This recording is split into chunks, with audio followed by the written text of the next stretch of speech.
The three oldest sons of Ebenezer Jr. also fought for American independence.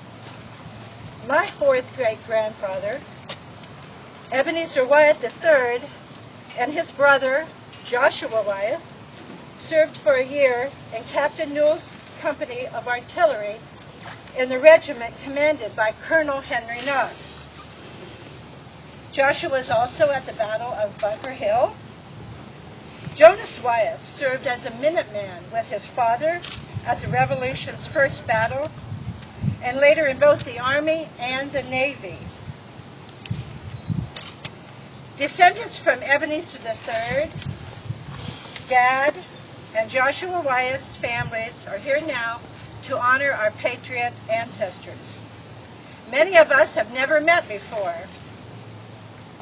Thank you all, dear family, so much for coming here today to these glorious ceremonies. We are immensely appreciative to the Cincinnati chapter of the Sons of the American Revolution, SAR, for planning, financing, and hosting these ceremonies. I am particularly grateful to Mike Gunn and to Jim Schaefer for the magnificent jobs they did organizing the events over these past several months.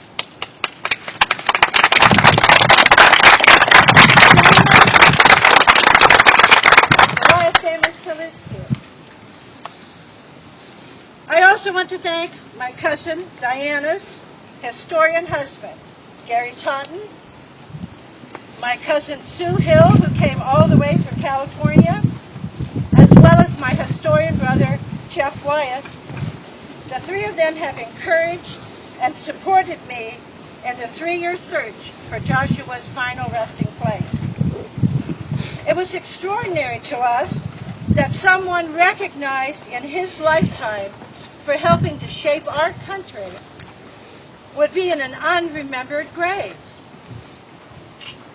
Joshua lived in Cincinnati when he was interviewed about his role in the 1773 Boston Tea Party. So having read that many graves from Cincinnati's old burying grounds were moved to Spring Grove, I contacted the cemetery. When Spring Grove staff advised Joshua's grave was not among those moved, I next wrote the Cincinnati Historical Society. They sent me an obituary proving Joshua did indeed live in Cincinnati, and that his funeral was held the day after his death on January 23rd, 1829, at his home on Longworth between Smith and John Streets. Joshua's home was near what was commonly referred to in early Cincinnati as the old 12th Street burying grounds. Christopher Smith, reference librarian of the Genealogical and Historical Local History Department of the Public Library of Cincinnati, told me those graves are currently under Cincinnati's Washington Park. Indeed, the Cincinnati Parks website confirms that, saying, quote, "The city acquired the land and reinterred most of the remains in Spring Grove Cemetery," unquote. Chris further explained that back in 1855, when the graves were to have been moved to Spring Grove, notices were published in newspapers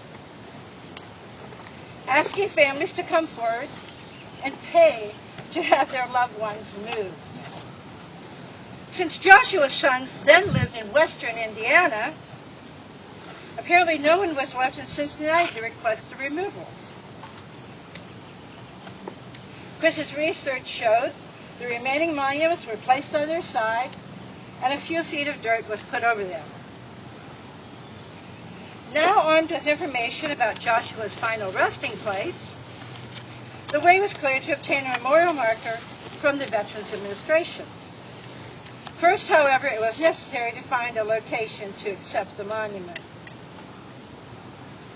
Having no success with the National Cemetery in Dayton or the Cincinnati Parks Management, I turned again to Spring Grove Cemetery to see if they would accept a memorial marker for Joshua.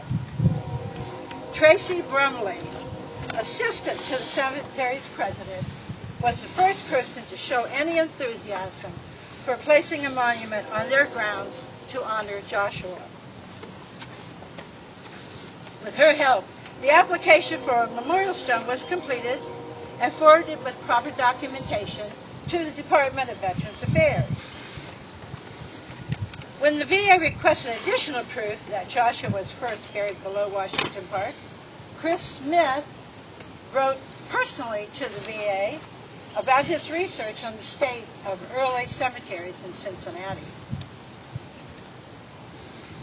Dr. Michael Gunn, chairman of the Revolutionary Sites and War Graves Committee for the Cincinnati chapter of SAR, further confirmed the research. For the VA, Mike sent the record of Revolutionary soldiers buried in Hamilton County, Ohio, compiled by United States Congressman Postmaster General Samuel S. Carey.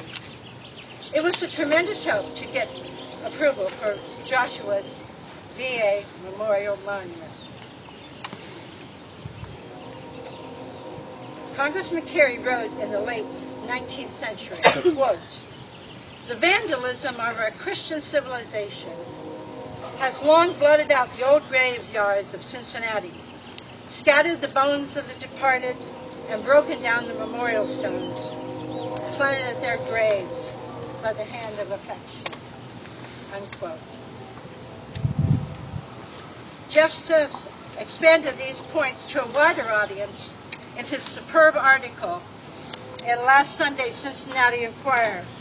We thank him for writing a most marvelous story. And my sister and my brother Mark have copies of the paper that Jeff brought, so see them afterwards for a copy of the paper. Thank you, Jeff. Who is it? And finally, with huge thanks to Christopher Smith, Mike Gunn, Tracy Brumley, and the staff of Spring Grove Cemetery, the VA granted the request for Joshua's memorial monument. It was placed here in these beautiful gardens 185 years after the death of a man who did much to shape our country and give us the freedom that now shapes our lives.